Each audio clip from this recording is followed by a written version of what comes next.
ఇంకా BP patient sir, BP మందులు మర్చిపోతూ ఉంటారు కొంతమంది పెద్దవాళ్ళలో, లేదా అసలు వాడరు, లైట్ తీసుకుంటుంటారు.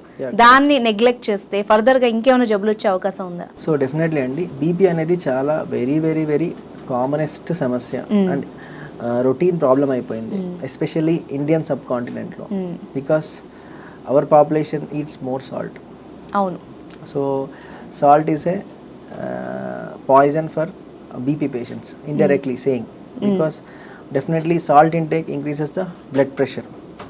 సో ఈ బీపీలో డిఫరెంట్ కేటగిరీస్ ఉన్నాయండి, ఎసెన్షియల్ హైపర్ టెన్షన్ అని చెప్పేసి, సెకండరీ హైపర్ టెన్షన్ అని చెప్పేసి. సో బీపీ కనుక డయాగ్నోజ్ అయింటే పేషెంట్కి, ఓకే, తర్వాత దాన్ని ఎలా మానిటర్ చేసుకోవాలి, మందులు ఎలా వాడాలి, ఎలాంటి లైఫ్ స్టైల్ చేంజెస్ చేసుకోవాలనేది వెరీ ఇంపార్టెంట్ మనకి. సో ఈ పేషెంట్స్ డెఫినెట్గా డాక్టర్ని సంప్రదించి అడిక్వేట్ డోసెస్ ఆఫ్ టాబ్లెట్స్ తీసుకోవాలి.